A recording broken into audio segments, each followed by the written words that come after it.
Hello, today I'm going to be testing the Dyna F camera. I've had this since the early 1960s, so let's go put a film in it and see if it still works.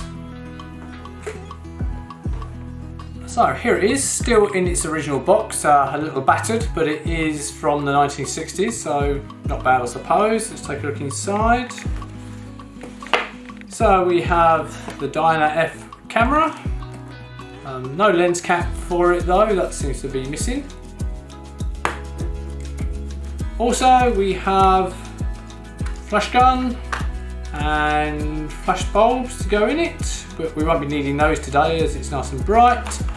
And we also have the instruction manual.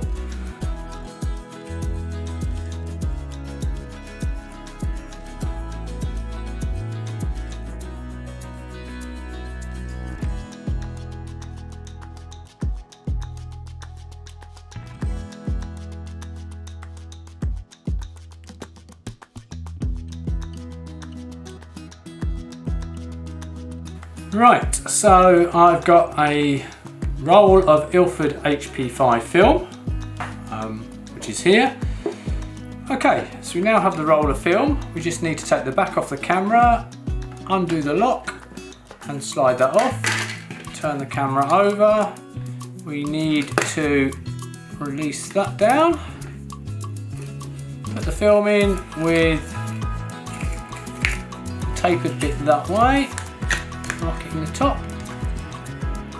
lock that back in,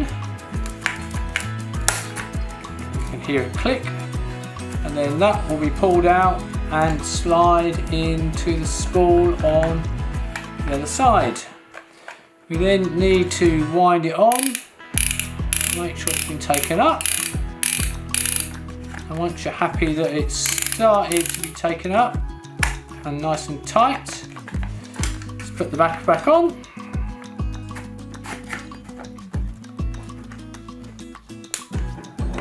and lock that in place.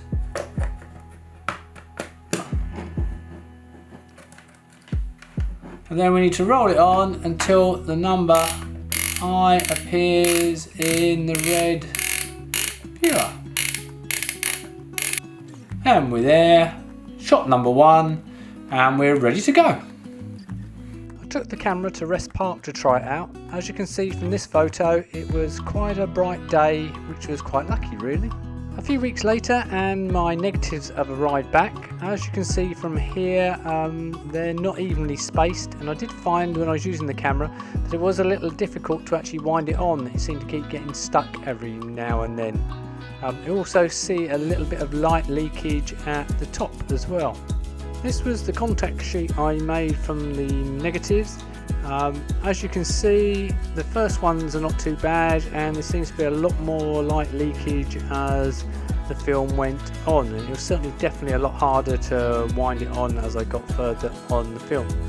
I'll now show you all the individual images and a few little comments about them. I think the most challenging thing with using the camera was knowing I only had 16 shots on there and having to be very selective rather than with the digital camera just taking photos of everything and anything. You also had to obviously manually set the distance. You had 3 choices from that, and also 3 exposure settings for sunny, cloudy and partially cloudy. Here I forgot to wind the film on, so I have a double exposure of the duck. All these photos are straight out of camera and have just been scanned and nothing done to them at all.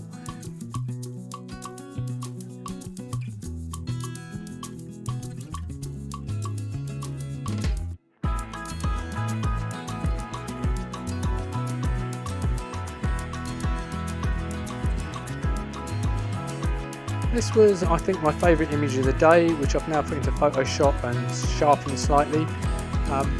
I certainly enjoyed the experience. It made you slow down and think a lot more, so I'll have another go with some of my other vintage cameras at a later date. If you enjoyed this video, why not hit the like button below and subscribe so you don't miss any of my future camera tests.